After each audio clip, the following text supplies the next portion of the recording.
Hi everybody, I'm Gilah Yelin Hirsch. I'm an artist. I'm standing in the middle of the retrospective called Archaeology of Metaphor of my life's work. And I am thrilled that it's taking place here at OCA.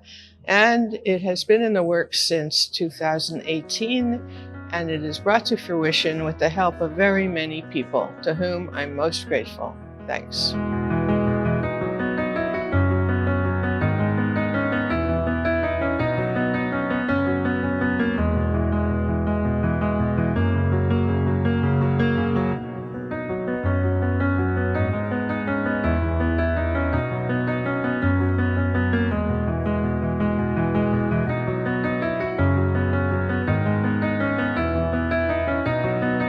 First of all, I want to welcome you to this rather remote but very special central place in the world. And I'm Gilah Hirsch. I'm an artist, and I have the privilege of having a lot of my work starting in the 60s all the way to current work in this beautiful space. But before anything, I need to thank Donna Stein, who, without whom none of this would have happened. And when I was first invited to have a show here, and I mentioned it to Donna, Donna proposed that she be the curator.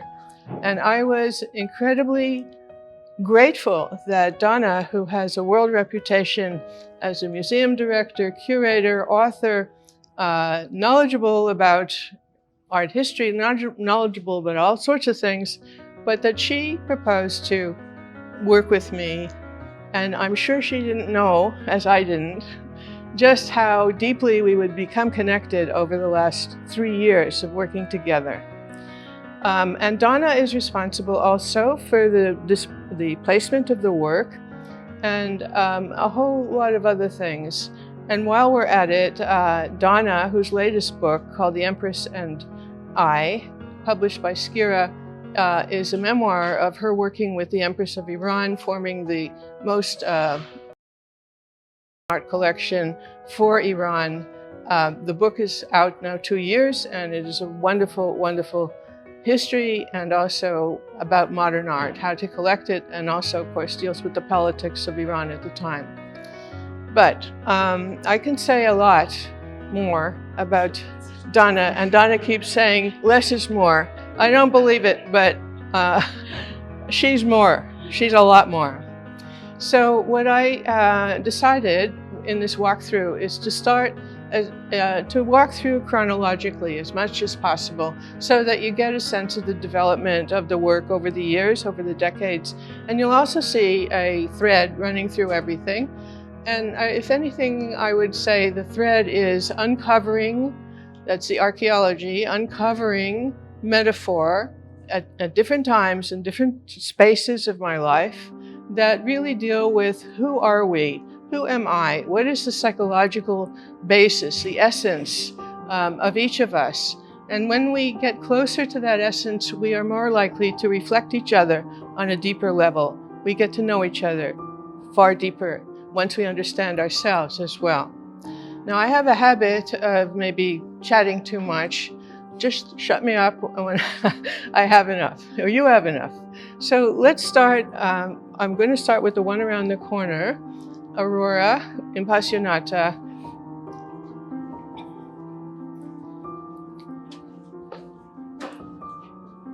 And although Aurora is not an early work, this painting has those elements of discovery.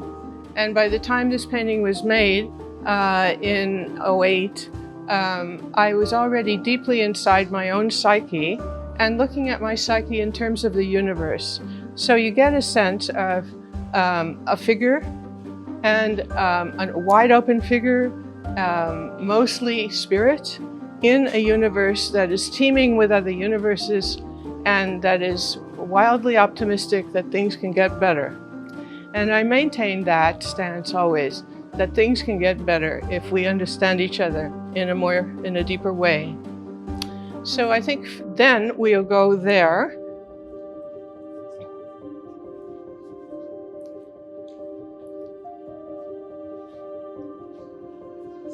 And chronologically, this is the first painting.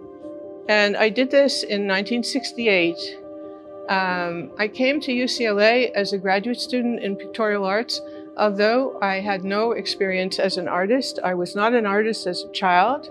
I was a writer and a reader, and I never thought of myself as an artist. And the only way that I became an artist was by accident, because at that time I was married to a man who wanted to go to UCLA for graduate school because there only was one professor in the world who was teaching computer-assisted education. Now imagine that. You can see how long ago that was. And so at the time I said, yes, well, I'll apply to something. And because I had an art history as one of my majors, I had been led to take one painting class. And on the strength of the 10 paintings I did in that class, I applied to the MFA program. And I got in, surprisingly enough. And I didn't know how to paint, I didn't know how to draw, I just started painting. So right from the start, I was doing what I called window paintings, looking from one ambience into another ambience and feeling the difference from space to space. And in the second round, let's say the second series, I began to work with food elements, elements of the woman's world. We were always cooking. And aren't those beautiful things that we deal with all the time? So I began to work with food elements, particularly tomatoes and eggs, which I thought to be representative of the large personalities of women that were trapped by our biology. This is just at the beginning of the feminist movement. And so you can see the wires and the spaces, and you can kind of see a similar composition from one to the other. But I did about 2 years of working with food elements. And my work became very renowned. Suddenly, I was showing in New York with the pop-out artists at the Whitney Museum and other museums, much to my own amazement. How could this happen? But I kept on, and when we talk about series, most of you may know, we know artists work in series, and what it means is that we get engaged to a subject matter, and then we explore that subject matter in new ways of creativity from one work to the other. And you're really excited in the beginning because this is brand new territory. And let's say a year, 2 years later, it's no longer brand new territory. And at that point, I know when it's time to think about what's next. What's next? When I have lost enthusiasm, full enthusiasm, it's time to think about what's next. So what came next? And by the way, hi, Carol. This is the end of the food series, and I'm going to drop this here. This is called Foursquare Peeler, and at the end of the food series, I was creating work where I was suggesting that I could create a sense of realism, and that I could also refute that realism illusionistically. And I could actually pile up a whole bunches of realistic looking images and refute every one of them. And so I became interested in the fact that as an individual, I can hold very many different ideas at the same time and refute them as easily as I could hold them. And with that kind of widening of understanding of what we as humans have the capacity to do, that prompted me into the next series. So this is the last of the food series where I'm opening, and I was beginning to think of the picture plane as a metaphor for exploring personality. So this is where the psychology really kicked in, big time. Now, we're going a little out of order. We're going to go over there.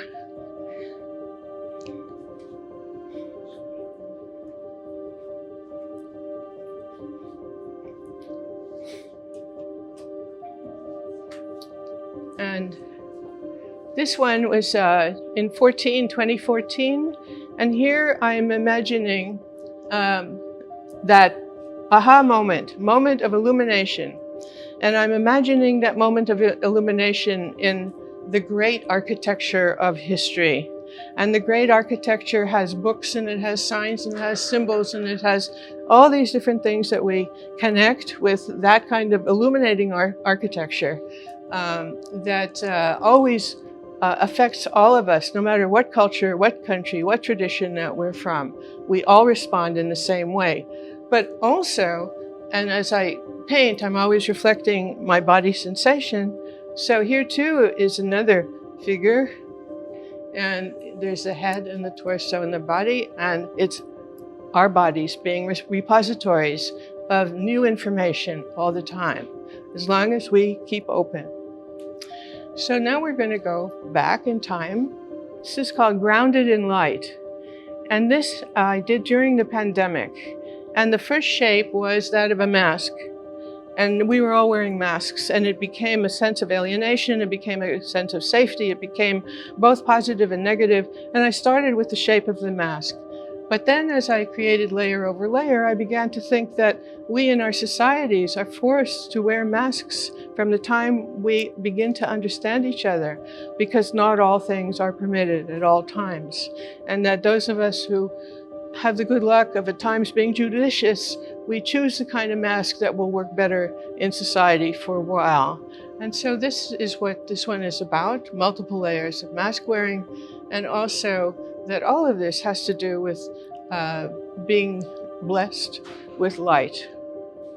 So once I began to understand the picture plane, that means that surface on which we make art, as a vehicle toward deeper understanding, and I had finished pretty much the food series, I began to look deeper in an abstract way. And I happened to be in Europe in the summer, that summer of '76, and I was outside a synagogue and saw the Hebrew letters for Aleph Mem Shin, the beginning of the words for air, fire, and water. And those three letters really struck me, and I felt them in my body. And I came home and I worked on this painting. And the three letters, the first letter is the Aleph, that's the red one. The Mem is the dark blue one. And the Shin is the trident for fire up the middle. And I felt that this was holding my world together, that I connected to the elements in a very deep way. And from there, by looking into the central circle, I moved into this one, Anan. And here I'm using my right eye to look into my brain and to see my names inscribed in pomegranate seeds. And wanting to know, how do I work? How do I know? What is consciousness? And then moving deeper into this one, into the DNA, and understanding at that point that there has to be a relationship of at least two for any vitality to occur. Nothing exists in isolation on any level. So these, and then there was the realization that in order to understand this relationship, there had to be a witness, and the witness is consciousness. And so this painting here is called Toward the Source of Triangulation. And that triangulation became a very important shape for me and remains that way. Am I too abstract? Okay. We're going to, okay, let's go here. Question. Yeah. Can we turn off the video that's going to be Yeah. That will. Okay, thank you, Carolyn. Thank you. Okay. Okay. So, in the early 80s, in the 70s, I did a series that were underwater. I felt that I was underwater. From that series over there, I felt that I was being reborn again out of the water, out of the moment of the fifth day when the separation of earth and water took place. And this particular painting shows this figure who is emerging from the watery depths into she doesn't know where. And as it turned out, in 1981, I began to spend 3 years at a particular pond in Dorland Mountain Colony, which is in Temecula. And I literally spent 3 years observing the breaking of the reeds. And as I observed these breaking of the reeds, I began to understand and see that there was an alphabet being played out for me, as if there was a message being inscribed in the landscape for me. And so the shapes that became the most important for me were the arc, the angle, the X, and arc, angle, X line. And I reciprocated in looking for them everywhere. But the longer I spent in isolation, the more I became interested in the reflection rather than that which was reflected. And so a turning point came with this painting, Dorland Pond 16, where everything is reflected in everything else. There's no separation. And in the same way that there is no separation, everything is connected. I felt that deeply in that landscape, and it changed my life, that total integration into everything. Okay? And so when I became involved with these letter forms, I was photographing letters in the landscape everywhere. And I walked around, and you'll see over there in that vitrine, you'll see over there, there's a little bit of a table of alphabets being shown. And I began to be really interested in the fact that I could read all these forms as letters in different languages, because I read and speak different alphabets. So I began to wonder why these particular forms were chosen by so many cultures and countries and languages. And it began to make sense to me as I photographed hundreds of these things everywhere in the world, that the reason that these 5 forms were chosen universally is because they reflect the shapes of neurons and neural processes of perception and cognition.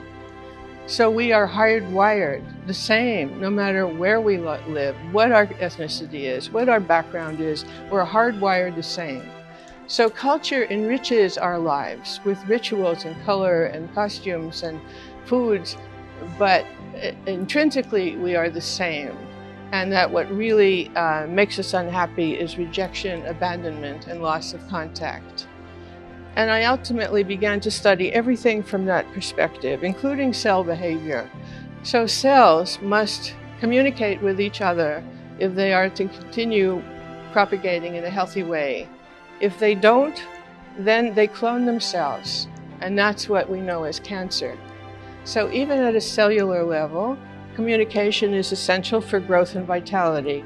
Even at a galactic level, communication with other galaxies over many light years is essential for everything to work in a powerful way. So this painting, which I did when I was a resident at Banff in Alberta, deals with these forms that I was finding, and that I was finding ultimately universally everywhere. And this became the path to understanding how deeply we are connected, that we are the same, and that the variations that we provide for each other give interest to our lives. But we must remember that we are the same. And this one, while we're in this corner, called Scriptorium, is imagining, we're always looking for the Grail. Throughout history, we're looking for the Grail, the secret of life, whatever that is. And so I'm imagining here that in some scriptorium, a place where the secrets are written and kept, that the Grail is written, but we'll never be able to decipher it, because that's why we're here, to find out deeper meanings. We don't want it's because of this and that.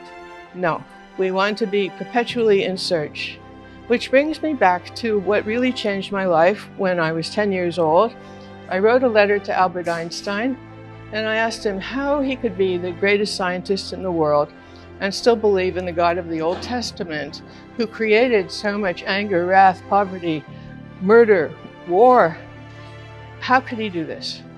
And within 2 weeks, I received a letter in which the key line from him was, "Always form your opinions according to your own judgment. You have shown in your letter that you're able to do so. Always form your opinions according to your own judgment."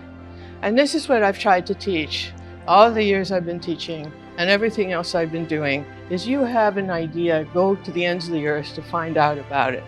And that's what I've done. So we're going to move ahead.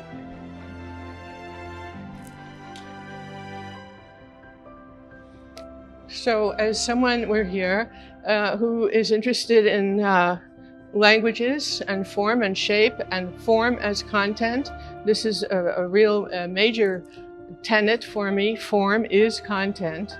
this painting is again about the unity between heaven and earth and everything between.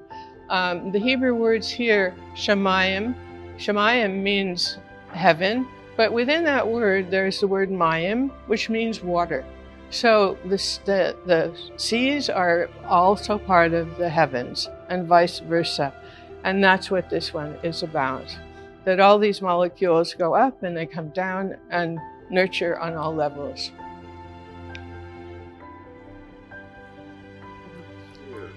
The spheres. I'll get to the spheres. Yeah. So ultimately, I made 2 books that I called Cosmography. I photographed hundreds and hundreds of letter forms in the landscape all over the world, and also did the research of where they fall out in the history of alphabets. And for me, the great big epiphanic moment of that was I was walking on the trails in Banff, Canada, and these 2 letters were in the roots ahead of me on the path. And these 2 letters, Aleph and Taf, are the first and last letters of the Hebrew alphabet. And between the 2 of them, they spell the word Ot, which means letter. So it was a sign, right? I was on the right path, and I continue to follow that. Okay, now, so landscape had become a major part of my life. Not only for the beauty of the landscape, but also for the secrets which I was able to decipher in different ways, and then to see the metaphors. So this, for example, I see as allegory of marriage. In the wind they bend as one. This is learning to fly in the forest. This one is part of a whole series of hay bales that I made after coming back from a year in Asia in 15 countries, where every one of those countries saw everything as a shrine. Nothing wasn't sacred. And I came back directly to an artist colony called McDowell, and it happened to be the time of the hay rolling season. And all of these hay bales were turned into shrines for me. I saw them with different eyes. So this is one of those. And also, in terms of painting landscape, what I saw, and you'll see the difference between painting landscape over there, where it's very meticulously painted, and I began to see that every stroke of the brush, every stroke of color, is producing a dimensional effect, which is another way of realizing an image in space. So much like the Impressionists would put just a dab of this and a dab of that, and when you moved away, you got a water lily.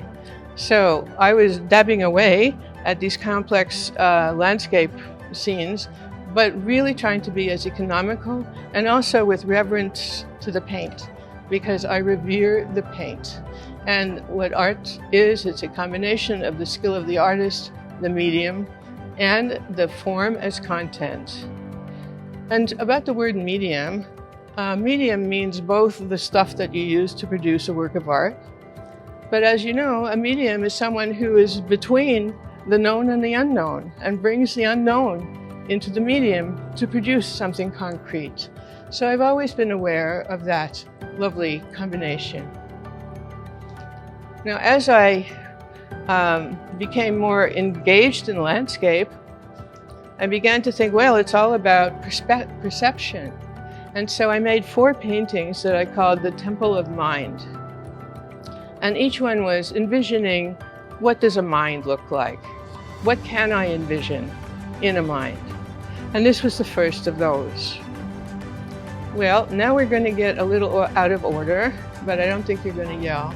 And this is a later painting, since we're here. And this is called Immersion. And by this time, and you can see the relation between this dabbing here and the dabbing over there, begins to create an illusion of something, while on a more meticulous and precise way, the painting of these becomes something like temple pews or inside a building. And in this one, I was imagining that in deep meditation, I would be able to see the spirit rising from this deep pool.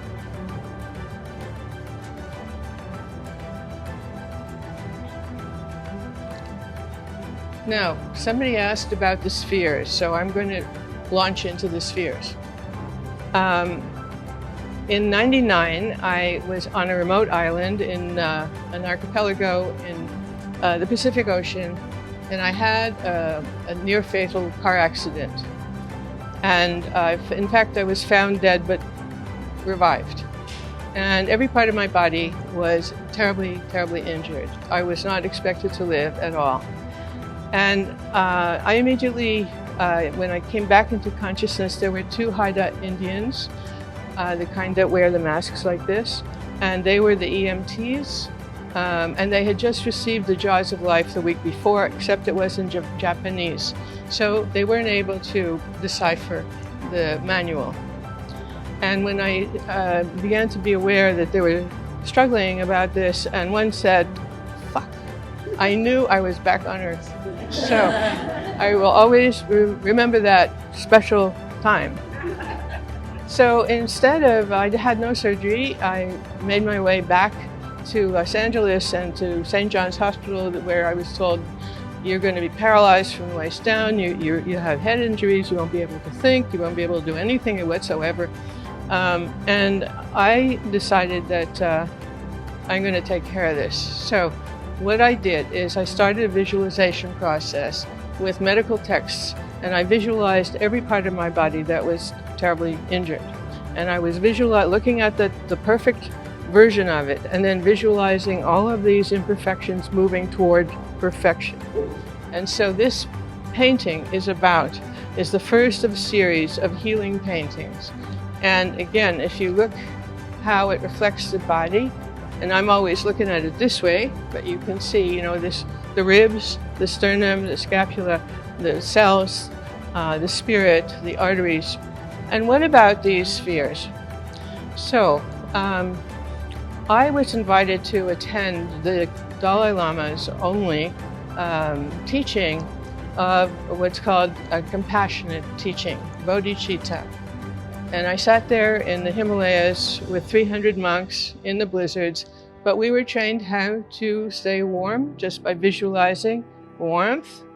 And the essence of the visualization was that we should see this white sphere at the top of the head, and then gradually see it coming down one side of the body, nourishing all cells, systems, and organs, and coming back up the other side of the body and out the head to nourish all sentient beings in all universes.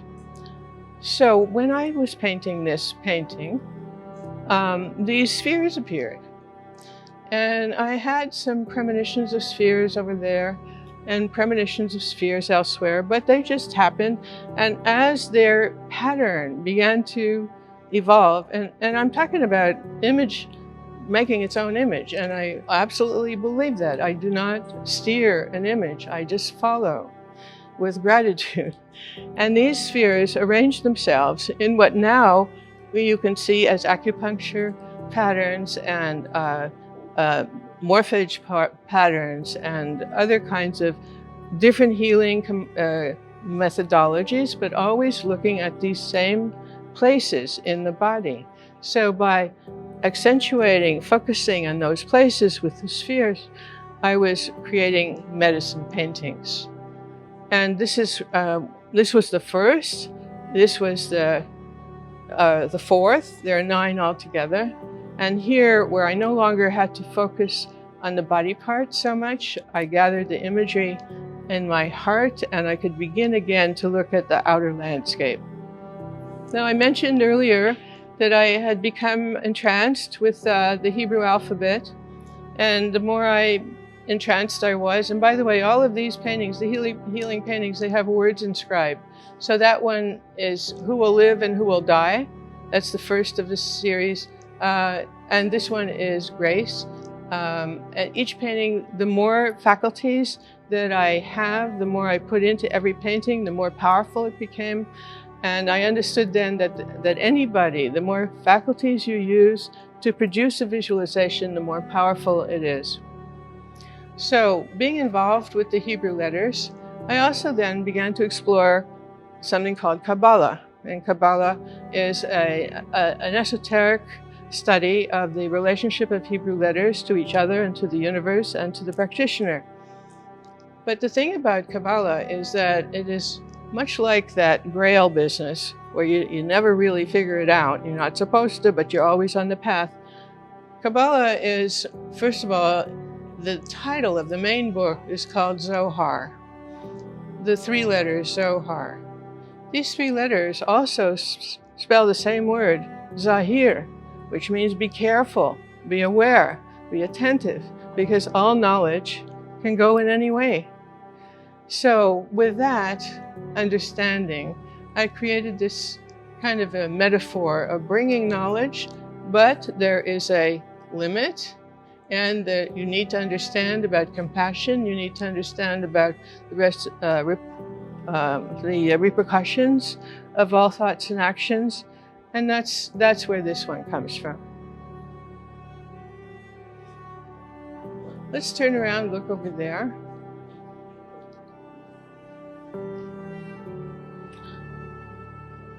This one is called "And Now We Are Free." And I've written the words in Hebrew inside the painting. Now, most paintings have Hebrew words or other language words or being part of the composition and part of the undergarments of the painting. And this one is, well, with all our trials and tribulations here, we are always looking for something better, something better.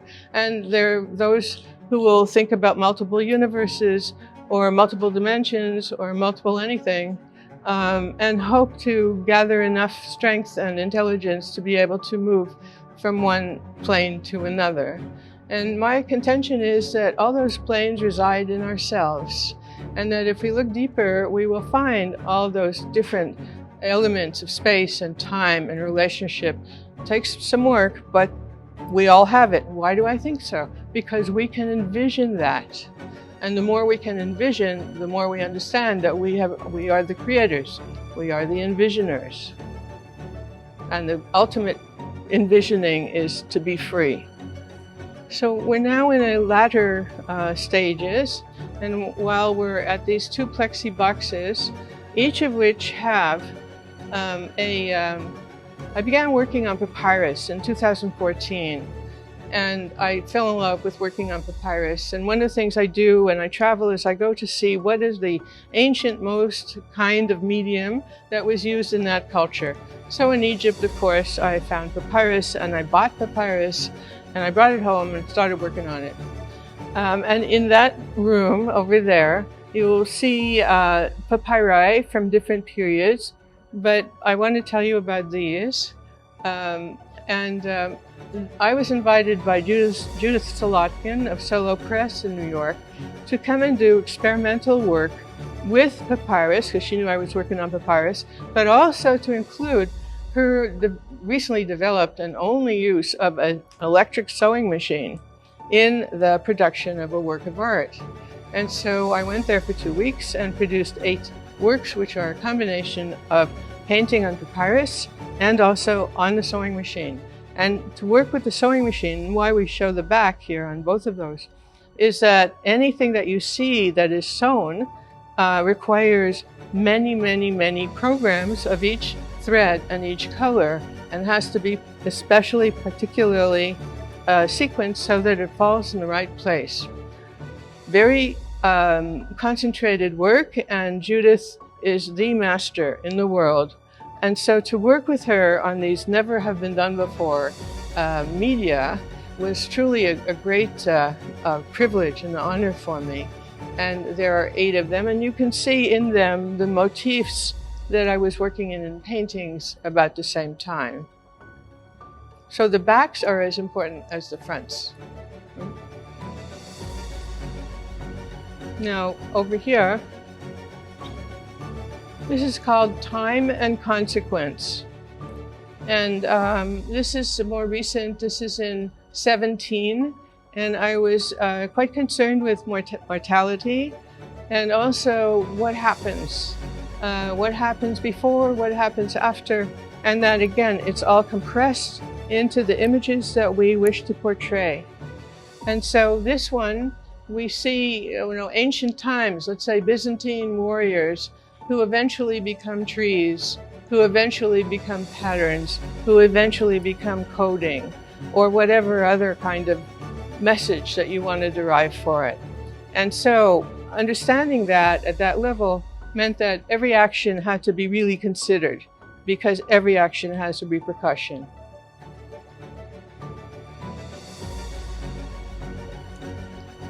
And this is the most recent full painting. And this is called Delicately Tethered in the Sway. And here I have the Hebrew words for compassion and justice. And again, it's that sense of our tenuousness as mortals, as we slide through time and space, being held together by form and content, and hoping that we can continue in our route, whatever that is to be. I'll be happy to answer questions. This is the last room, so I just want to tell you what it is. And I think about this room as a little shrine room. And this painting I did in Italy. I was in Italy at the Amatrice earthquake, and I was at the top of the 10th century tower, and the whole tower collapsed, and I was not hurt. And so here is the ossuary. 3,000 people were killed in that earthquake. And this sense of somehow making it through time and space. Now here, with Donna's help and her great guidance, we chose a selection of papyri from the first set in 14. And in the beginning, just looking at the papyrus began to evoke imagery for me. So this one is more like skin, and nudity and skin, vulnerability. And the next one is more of almost like a Native American spirit, where the papyrus began to say, you know, okay, you can do whatever you want. And I just began to follow directions of the papyrus. This one is on mulberry, and every medium has its own content. The fiber arranges itself in different ways, so it's very much like painting on fabric, all of them. And this seemed to have a lot of these triangular shapes and layering and layering and layering to get, again, this sense of a spirit emanating from behind the layers. I began to introduce gold leaf, silver leaf, bronze leaf, and making them more shrine-like. Here also a sense of a code or a shield, ceremonial icons that became more abstract.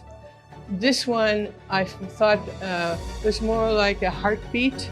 And if you look at the EKG, you're going to see this thing rising and falling, but actually it's a really beautiful pattern, and to really regale in that pattern. This is between abstraction and a sense of ceremonial object. And this is the last of this series where it really does become a ceremonial object, one to climb up into another space. And in this one, I was using every kind of gold leaf, silver, copper, bronze, you name it. And I choose to keep these edges like this. I don't want to cut them into any form, because that, to my mind, would not be right. It would be amoral. So I like to keep the edges natural. What medium were you using? Acrylic? Acrylic. No, on papyrus, only acrylic and elements of acrylic. So if there's any... Oh, I forgot the egg. Let's go back and look at the egg.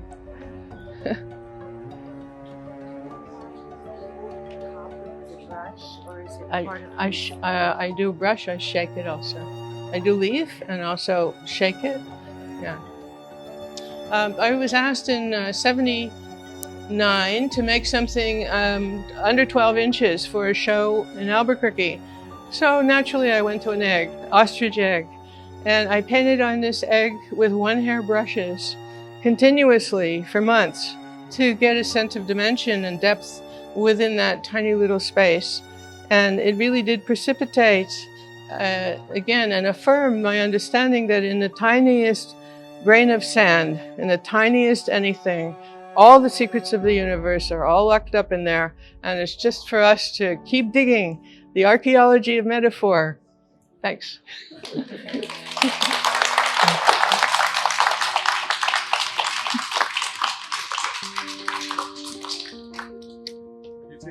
Yes, yeah. Your concepts are very complex. The renderings are complex. How fully formed or not? When they start, When they start. they have no form. It's just a random scribble. So it's a refinement process. It's a dialogue, response and call and response, always working with the image as the lead. Yeah, and at certain times I will just do what's called a wash, just a thin paint over the whole thing, let it dry and see what remains. And then, okay, I see something else I didn't see before, or turn it over in many ways, not having seen it before. So it is a perpetual process. And at a certain point, around 9 months in, the image is kind of stabilizing. And at that point, and by the way, titles keep changing all the way through the process. And at a certain point, when the image stabilizes, I've started another one so that I don't get too precious. But I keep looking, like over here, if it wants a little more light, a little more dark, just to get the dimensions more articulated. But it really does say, I'm done, when the time comes. But you can't rush it. And because there's no premeditation, there's no, I don't do sketches, I don't do drawings, I don't do any of the preliminary things because I don't know what it's going to be. And I don't want to know until it arrives. Well, congratulations. Thank you very much. And Chris and Patty are the people responsible for all the publications, all the printed materials, everything that has to do with my work for many, many years. And I am particularly honored. We've been working together maybe 15 to 20 years. And I met them once about 15 years ago. And that they came here today is a real honor. Thank you. You're welcome. We're honored. Yeah. And also, while we're on it, I want to thank various people who have supported my work for a long time and have made this show possible. Kent and Patricia Peterson. Kent is somewhere over there, Patricia's over here. And Donna, of course, and Lou Hyenson over here. And let's see, I'm trying to think who else is here right now. And my two assistants, without whom I could not get through the day for years now, Marie LaFleche and Kaylee Donovan, who will be arriving imminently. None of this would have happened, this organization, which has taken 3 years, none of this would have happened without my dedicated assistants and supporters. I'm incredibly grateful. Now, one other detail, we were supposed to have the books arrive, the Skira books, which have been in process for about 2 years. And they were supposed to arrive finally last night. And they got lost in DHL land. So they will arrive. And if you're interested in the book, sign the slip there that says you'd like more information when it's going to arrive. It's going to be about $50. Depending on if you need shipping, it'll be a bit more. And it's a big book. It's like this, and it's got 185 pages. And it starts with a conversation between Donna and me over 3 years. And Donna is not shy about asking deep questions. And she really put me on the spot many times. But this was great work, and I'll always be indebted. And she's a fabulous editor. So as you can see, I ramble, and Donna slices it right to the thick and the quick. So great. Anyway, the book, in addition to the 100 pages of interview, there are 2 additional essays, one by psychiatrist Lawrence Kermeyer of Montreal, who's looking at my work in terms of visionary work throughout history, visionary art and thinking, and Carolyn Stewart, who's looking at my art from an art historical point of view. And where nobody was able to categorize my work ever, I ultimately said, well, let's call it metaphysical surrealism. But she has located artists in art history who were both artists and scientists. And this is a revolutionary look at other artists and my work. So between the three sections of the book, there are many different kinds of ways to look at it, and my own, So I'm glad that it's rich enough to evoke different ideas in different people. And along those lines, waiting for the DHL books is nothing like the last show I had in Moscow, where the paintings arrived 5 hours after the opening. And by that time, everybody was happily vodka'd up, and the opening lasted 2 days. But the end of that story is that all 30 paintings were stolen at the end of that show.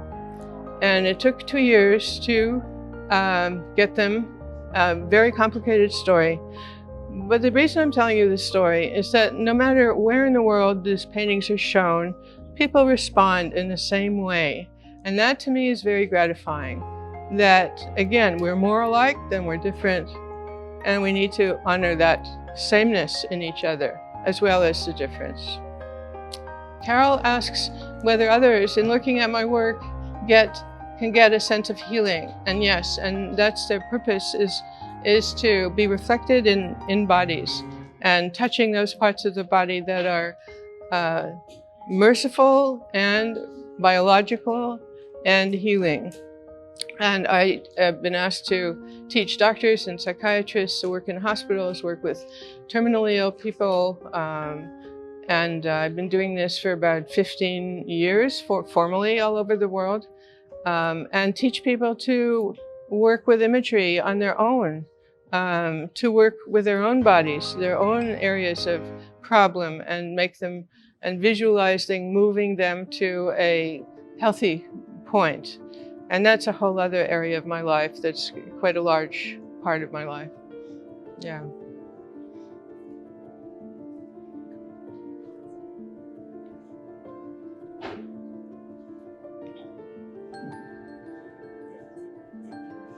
Yourself after that, all over challenge in 7 weeks. After 7 months, I mean, I had broken everything you can break. I had broken all my ribs, my sternum, my scapula, both sides, 4 vertebrae, crushed heart, crushed head, legs, and EKG of a dead person. And as I mentioned, I was not given a happy prognosis, but I was determined. And anyway, for the first 2 months, all I did was lie on a bed in this Velcro garment and looking at medical texts, cell by cell, system by system, organ by organ. That was my full-time job. And after 2 months, I was able to walk up the stairs to my studio, and I had those big diamond paintings, shapes made, and started working with paint from the inside out. And I will never forget the feeling of lifting a brush for the first time, and it was so heavy. It was so heavy for my hand that it had no experience. It was so broken, and the rest of me so broken. But one of the good things about that time was when I was finally back in St. John's, and they put me through a real-time MRI, and I could see all the breaks in my body everywhere, and if I moved, I could see them. And I suddenly realized I have to have compassion for my body. It's suffering. I can see this with perspective, but it's suffering. That's why I have to get active in working with it. And so that really spurned the way I work in a much more detailed way.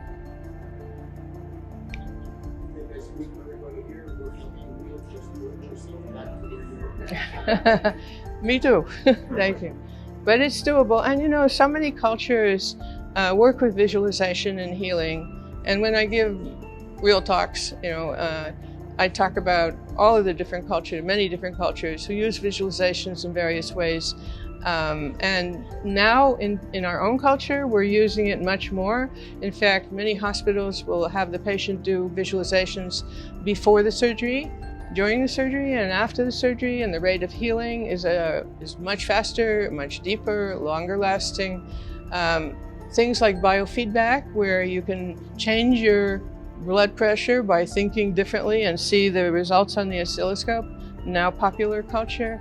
many other sorts of things that are being adopted and have already been adopted are becoming part of our everyday medicine. So I'm not unique. It's just that I have a good story to tell. Thanks. It's wonderful to read your art, and it's wonderful to listen to your ideas. And I'd like to know, besides the book, is there any other medium like film? Yes. 2 movies that are scheduled to be shown continuously in that room.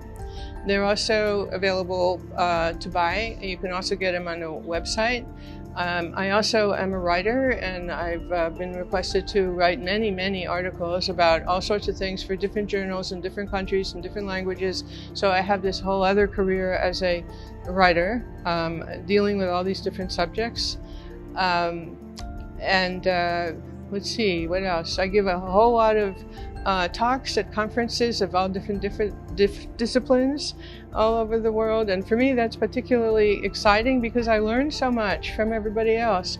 And my 3 main avenues of education have been my year in Asia, living in different cultures, 50 years of teaching at Dominguez Hills with thousands and thousands of students, all with whole other stories. And also being invited to conferences of different disciplines, many scientific conferences where I have been the recipient. Although I'm a speaker, I'm the recipient of so much. And I remember Ilana was in my class, how many years ago? 20 years ago. I remember her first painting, it was a pair of boots. And it's forever in my head. I remember all my students' work, not their names, but I remember the work. Yeah. Are those articles on your website? Yes, all the articles are on my website in the publications category. If you look at my website, it's got very many different categories and more growing all the time. So you're welcome to delve if you have the time and interest.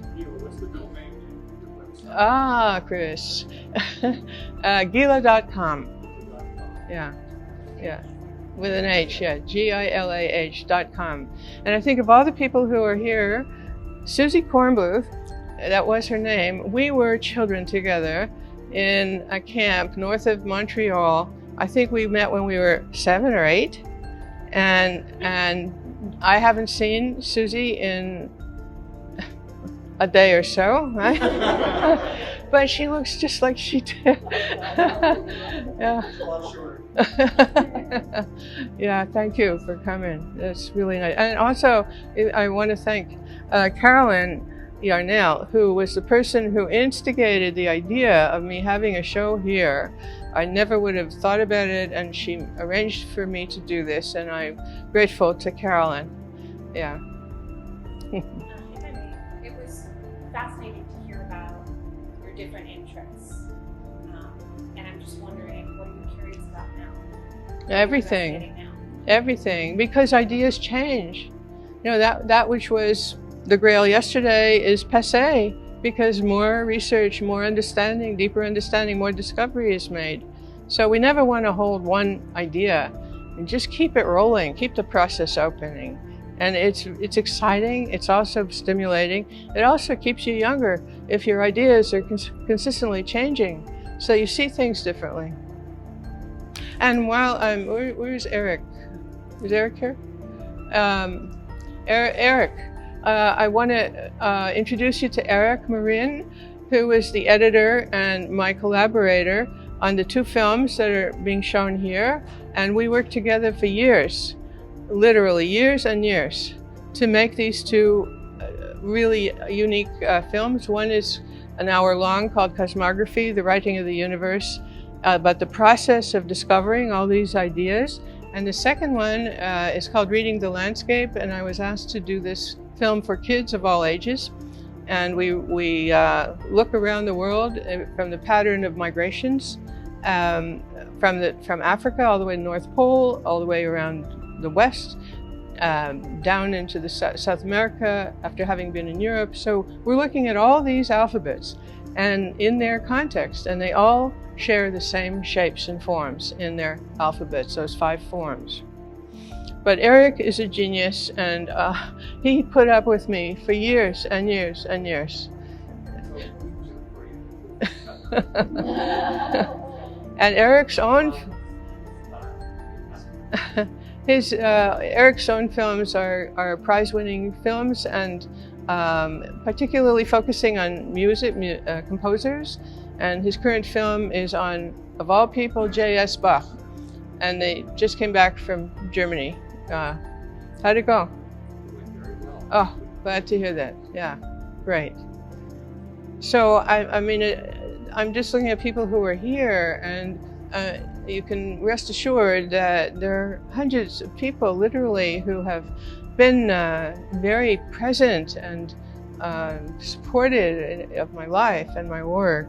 And I met Doug Bear in '62 when we were students at the Hebrew University, and Karen Bear came along, and I really appreciate people going a really long way. But, oh, and Carolyn, I just mentioned you. Carolyn is the writer of one of the essays in the book that is lost in DHL land, and Carolyn Stewart, is the person who put my work into the context of art and science and discovered other artists hidden in the histories that share a similar mentality or search. Well, you'll have to read her essay. Thank you for coming. Yeah. Yeah. Yeah. Yeah. Yeah. Yeah. No. No, you can get it, you'll be able to get it from me, and ultimately online, and then ultimately on Amazon. Yeah. No, it is a major book. Yeah. Well, thanks for your patience and listening, and and